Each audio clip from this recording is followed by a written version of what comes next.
All right, so our last section tonight is on graphs of functions. This is section 8.3 in your workbook. And I do have the student numbers. It's page 317. I found them. They're a little bitty up here and they're hard for me to see, but I found them. They start off by defining a function, f of x equals b. B being a real number.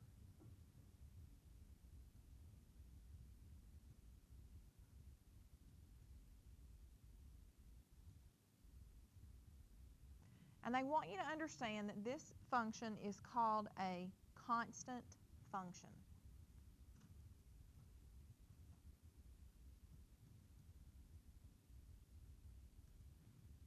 An example of it would be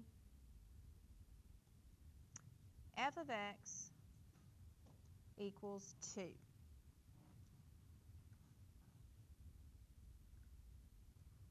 Oops.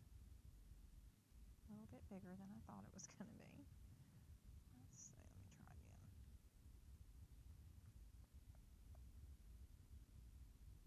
Well, don't let me, I don't know.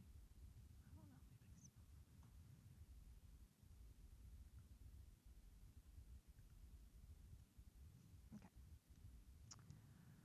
I want to make it smaller. I thought it would let me, but it's not allowing me to pick that up. Maybe if I do this.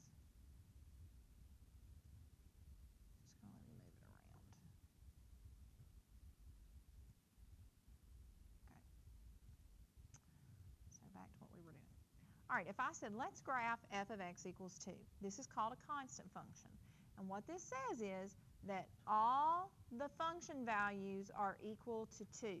Remember, this is your f of x axis. Used to be your y axis, but in function land, it's f of x. And this is still x. Okay? So what sort of line only has f of x values, also known as y values, of 2? It would be the line that crosses the y-axis, or the f of x axis, at the number 2. Now let's talk about why that is.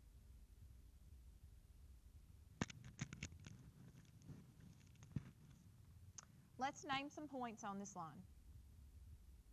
This is the point 1, 2. Does everybody agree with that?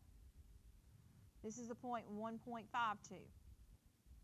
Did you hear something in common there? The 2 points I just said? This is the point 2, 2. 3, 2. 3.1, 2. Do you keep hearing the 2 in the y position, which is also the f of x position? This is a constant function who is always equal to 2. Okay? Because every f of x value is 2 on that line. So constant functions are horizontal lines.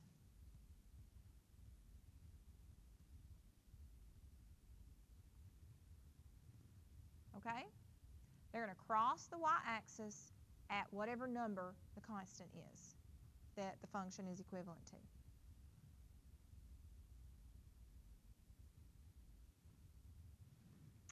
A function that is in the form f of x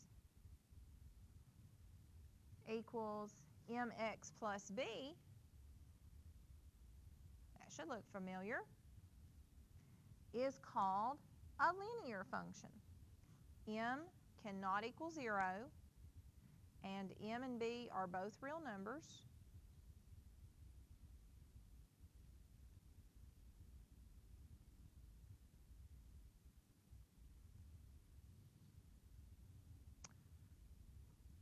This is a linear function.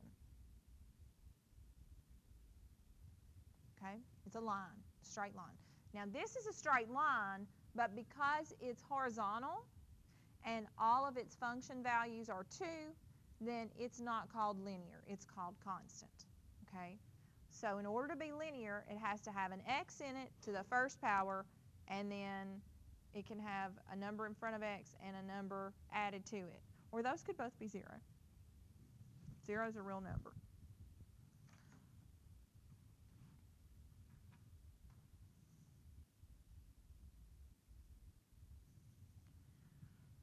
Another function, so this will be the third one that we're naming, f of x equals, and they don't really give me, hold on, I may be jumping the gun. I am jumping the gun a little bit. Erase that. We'll wait on that one. Okay. We're going to do it in just a second, but I'm just getting ahead of myself.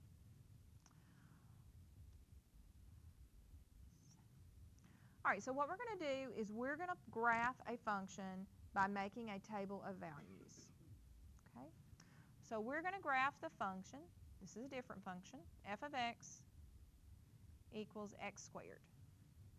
And we're going to do it by making a table of values. Now they give me a table in my workbook.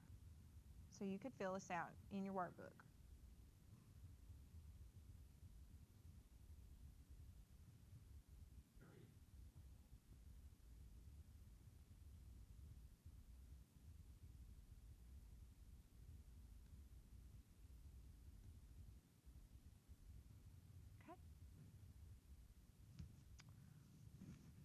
So we're going to use what we just learned at the beginning of the evening, where we learned to put values into the function and evaluate it.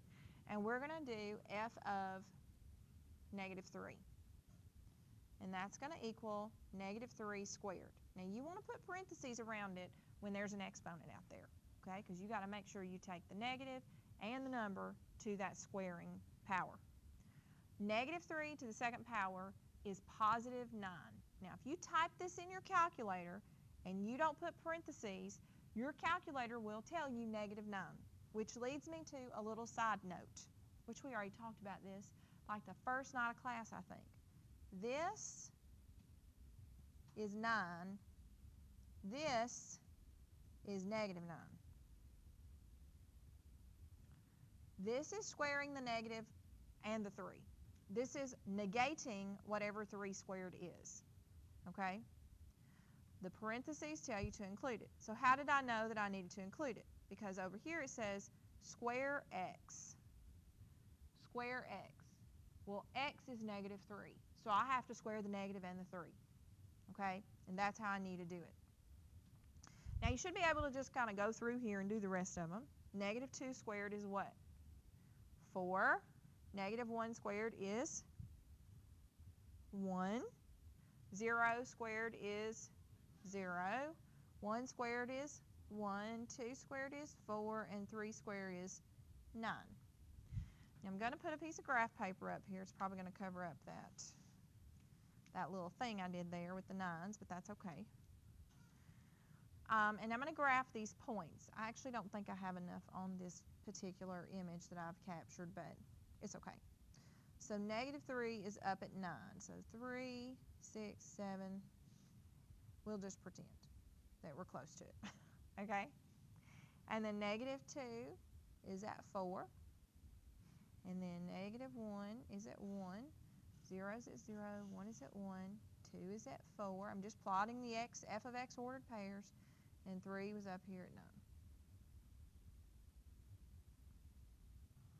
This is not to be connected with a ruler. When you get past the first power of x, you have what's called a smooth and continuous curve. Okay? So x squared is what is called a parabola. The shape of it is a parabola. The x squared equation has a name. Like this one is linear when the x is to the first power. We're going to name it in just a second. Okay?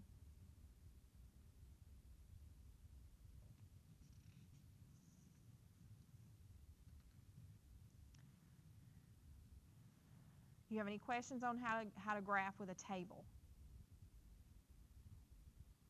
All right. Let's do another one then. We want to graph this function, f of x equals 1 over x, using a table of points.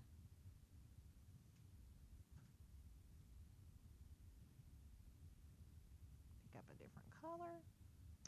I'm going to do my table over here.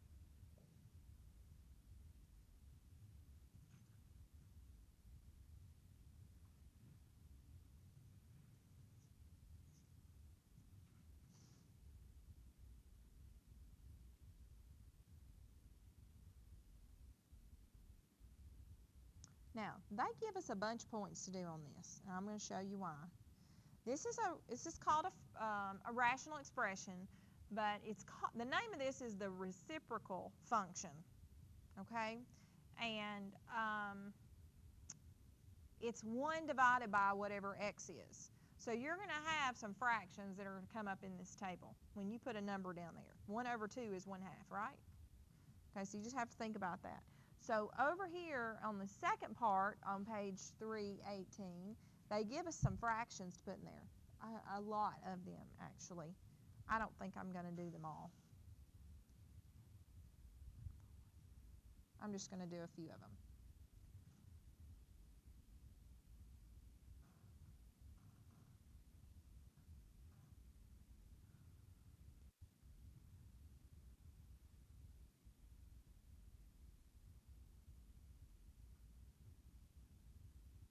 Okay. Now, I am a big fan of writing my fractions with a horizontal fraction bar because it allows me to clearly see the numerator and the denominator. And a lot of students, when they write their fractions like this, and I had to do it to squeeze it in down here. I don't know why I didn't just do that, but I didn't. It makes it look like it's on the same line, and sometimes we get confused with what comes after it. So to me, when you write fractions, this way is best, especially if you are prone to make careless errors. That'll help you a little bit, okay? So this is our function, 1 over x, and we're going to put these numbers in it.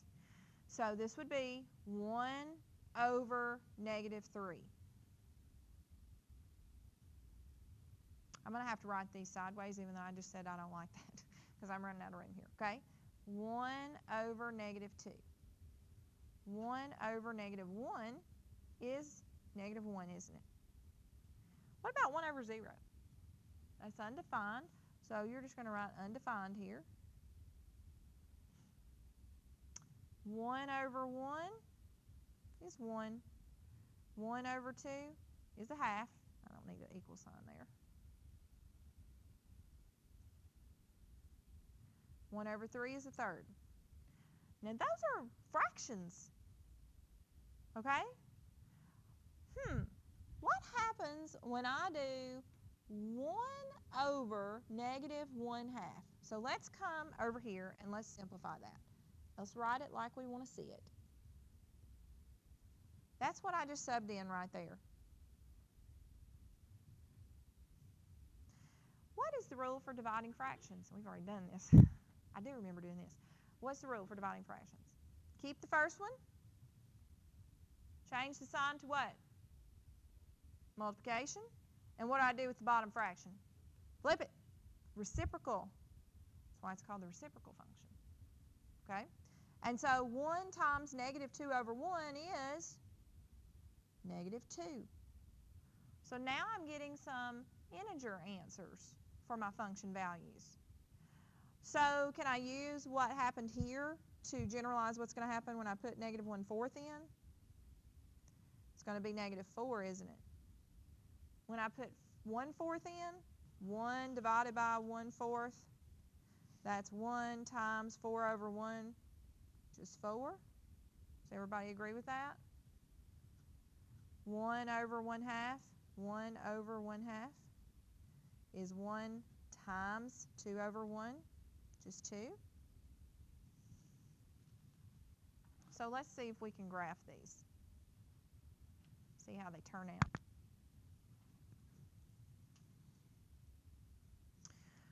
So -3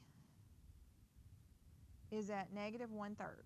-3, -1/3, be about right there. -2 is at -1/2, so halfway up. Oh, no. I done left off my negative. My bad, y'all. Sorry about that. That's not right. -3, -1/3 would be down here. I was going positive. -2, negative 1/2 will be here. Negative 1 is here. 0 is undefined. Okay. Interesting. Interesting. Keep that in mind right now. Okay. Don't connect them yet. Let's go to the next point. 1 is here. 2/2. 3/3. Okay. They're not quite in a straight line. So let's go to our fractions here. Negative 1/2, which would be here, so left a half, is down at negative 2. Oh, it took a turn, didn't it? I knew it was going to do that. All right, negative 1/4, which is really close to 0, is down at what? Negative 4. Is it ever going to get to the axis? Is it ever going to touch it? No, because it's a fraction, and it can never be 0. Okay, so this segment looks like this.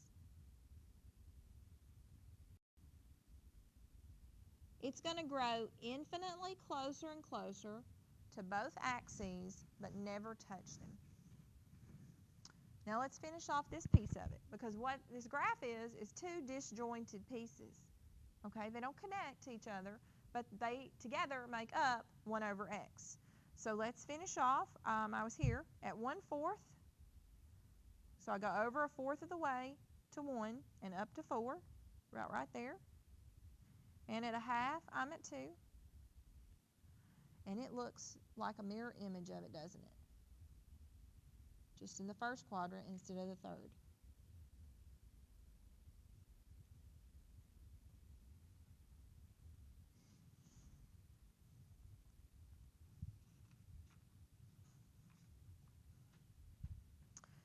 Now, we graphed, do you have any questions on this? We graphed up here f of x equals x squared.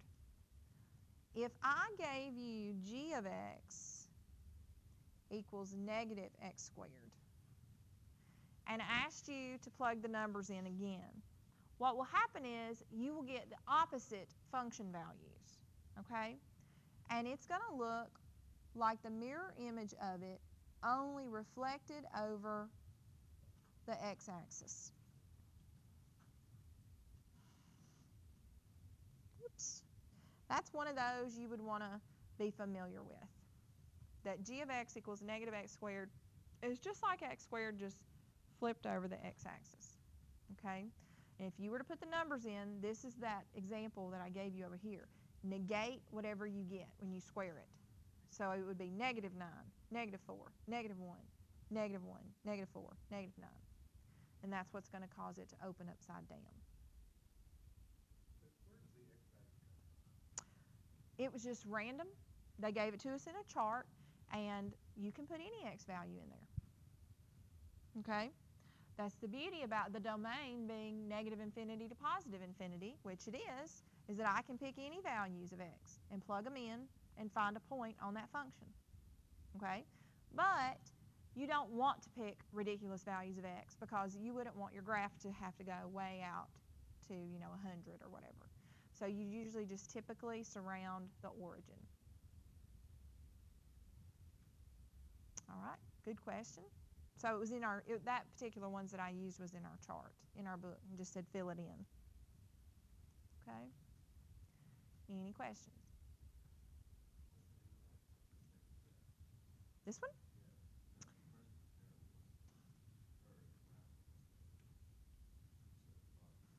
It's called the reciprocal function.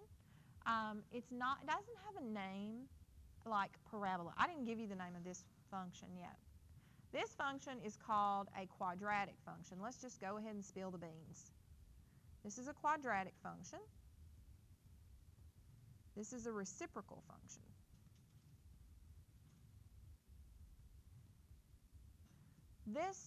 A quadratic function makes what is called a parabola. A reciprocal function makes this. There's no name to it. Okay? So that's a good question, too. Y'all are thinking. I love thinkers. Very good. But it doesn't have a name, not that I know of. Okay? Any other questions? So quadratic function, which we're going to talk about in a minute. We just talked about the reciprocal function. We saw the reflection of the general quadratic function. Okay? We've seen a lot. So on page 319, they summarize what a quadratic function is. I don't know why they threw the reciprocal one right there in the middle of the quadratic one, but it's there nonetheless. So a quadratic function can be written in the form f of x equals ax squared plus bx plus c. If the coefficient a is greater than 0, the parabola will open up.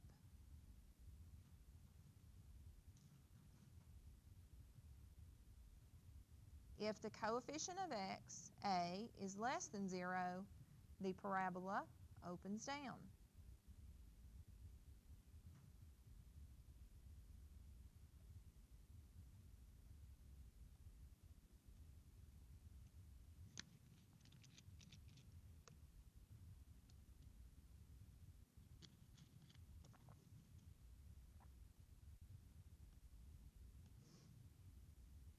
And we saw that up here, didn't we? What was, I know you're still writing, but go with me for just a second. What's the coefficient here? What's the a of this one? Positive 1. The parabola opened up, didn't it? It was positive. What's the a of this one? Negative 1. Negative. The parabola opened down. Now, I told you to open down, but we, talked through the chart there. Okay? So that's the case here. Now, this b and this c stuff causes the parabola to move. So it won't always be at the origin if there's a b and a c. It's going to move around, up and down, left and right, and all kinds of stuff. Okay? And you would find that by plugging in values into the table.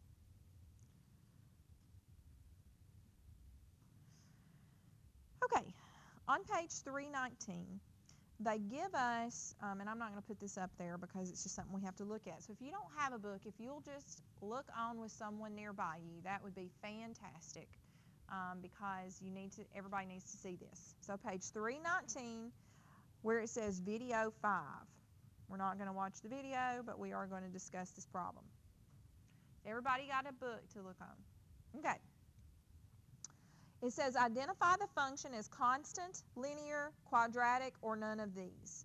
And you have an f function, a g function, an h function, and a k function. That's unusual. I don't usually see k as a function name, but it is, and it doesn't matter. It could be, a Greek letter. It can still be a function, okay? And you'll know it by the notation.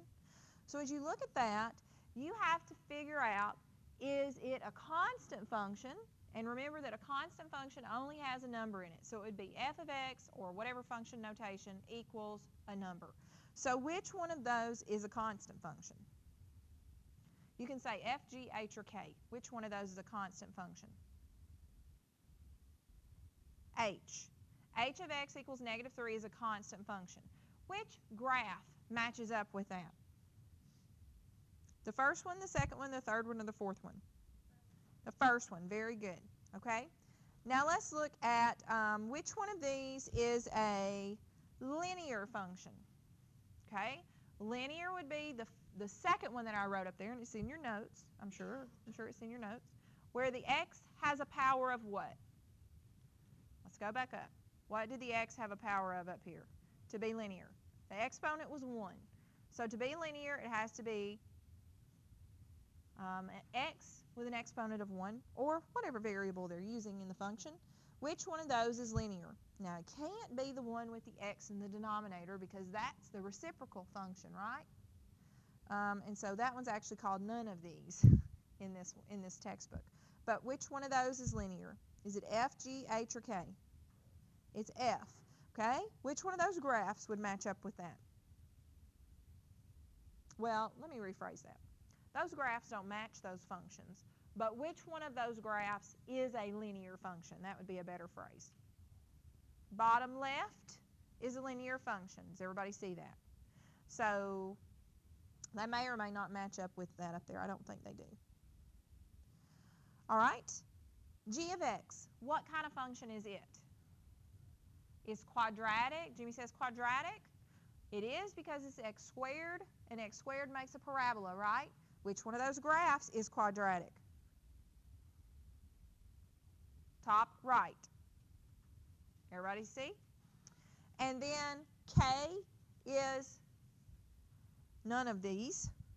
It's a reciprocal function, so we know it would look like this if we were to get it graphed, something like that. Not exactly like that, but it would be two disjointed pieces like that. But in this book, there's not one of those down there. So which one of those graphs is none of those? Bottom right is none of those. Now, it's not a reciprocal graph, okay? I thought for a minute they were matching the graphs to the functions, but they're not. They're just identifying them as what they are. All right, any questions? Okay, great. So you can recognize a function. That's super, super good by being able to recognize it by its graph and by being able to recognize it by its power of x, okay? All right, let's see. All right, the next concept that we want to talk about is finding an x-intercept and a y-intercept and graphing it using those 2 points.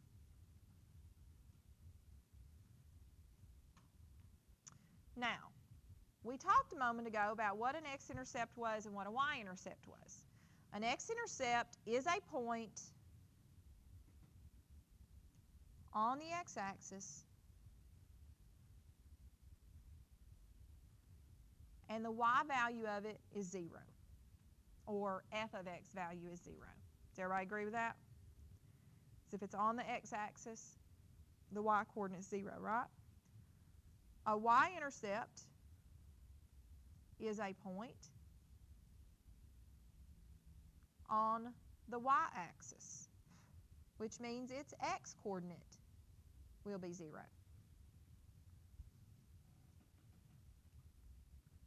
You can graph a line. Let's speak more intelligently. We can graph a linear function by finding the x and y intercepts.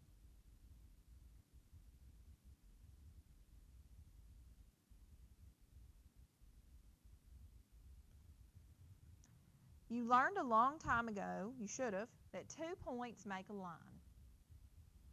Way back in geometry in high school.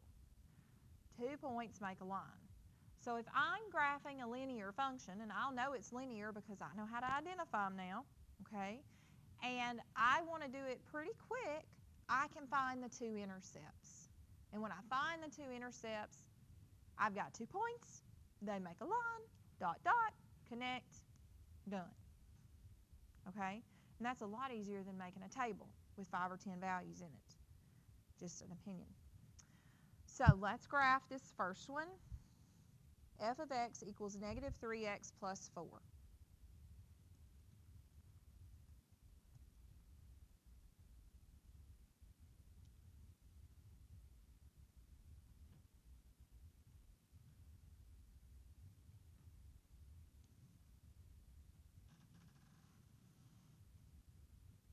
Okay. This is linear. I know it's linear because it's in the form mx plus b.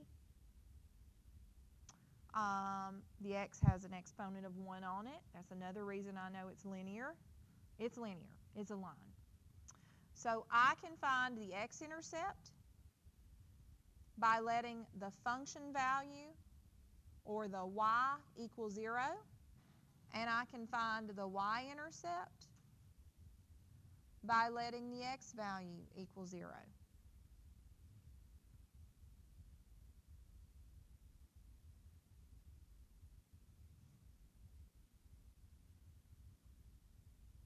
So to find the x-intercept, I put 0 in for y. There is no y here. There's f of x. We learned they're the same thing.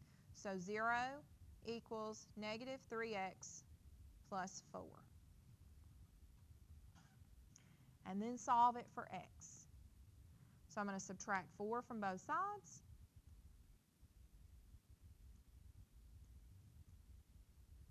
Divide by negative 3.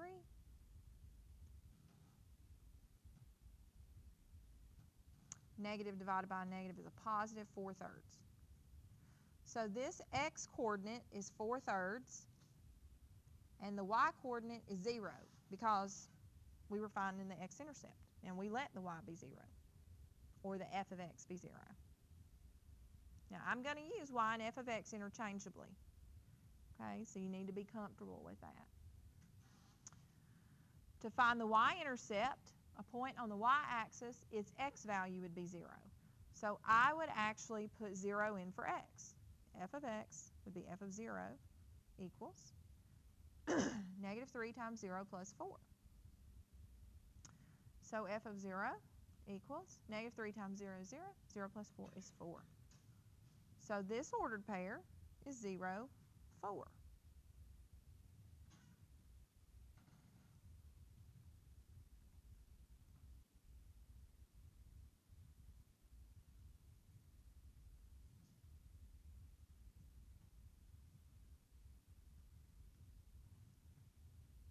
Now I can make a line. 4/3, 0. 4/3 is 1 1/3. So my x-intercept is at 1 1/3. It's an estimate about where it's at. My y-intercept is at 0, 4. And then you just connect.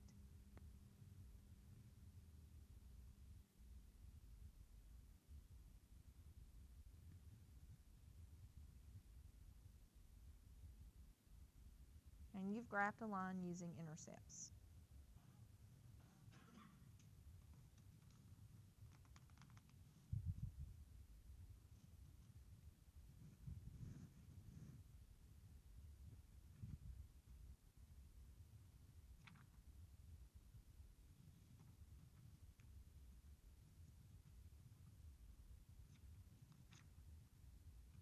We're going to do one more of those and then we'll be finished. Any questions on that so far?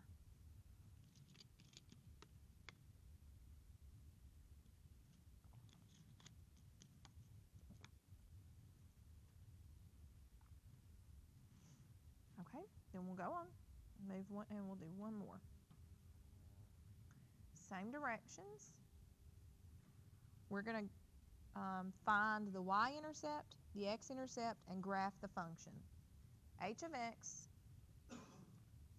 equals negative 3/5 times x minus 3.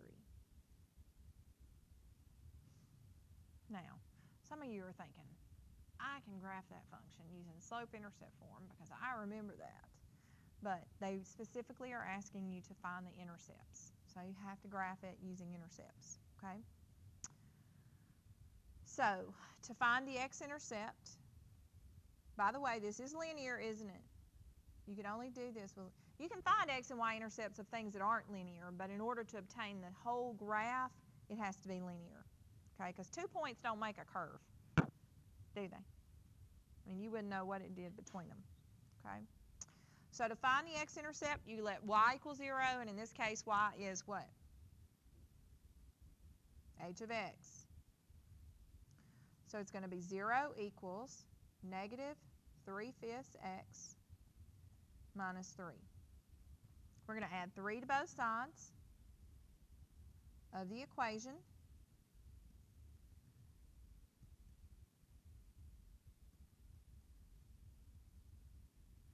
Now we got to solve for x. It's times negative 3/5. You should multiply by the reciprocal, negative 5/3. To get it to cancel,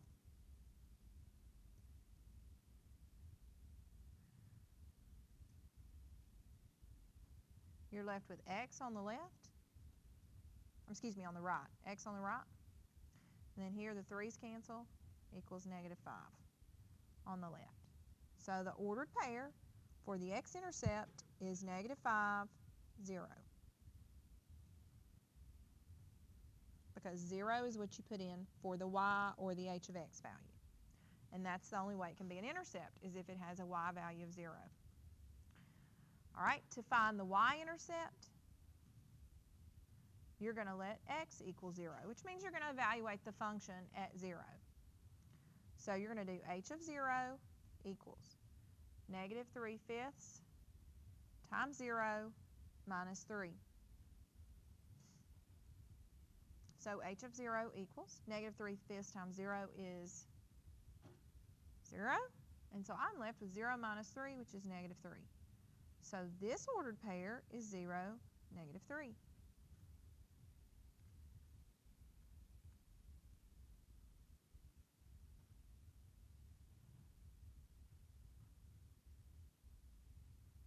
So let's graph it. This one will be a lot easier. -5, 0, and 0, -3. X-intercept, y-intercept, connect them.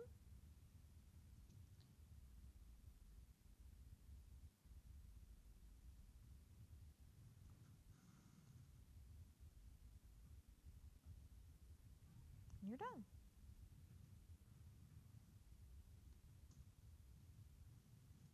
So in summary, an x-intercept is where a graph crosses the x-axis. A y-intercept is where the graph crosses the y-axis. Okay? For x-intercepts, the y value equals 0. For y-intercepts, the x value equals 0. Any questions?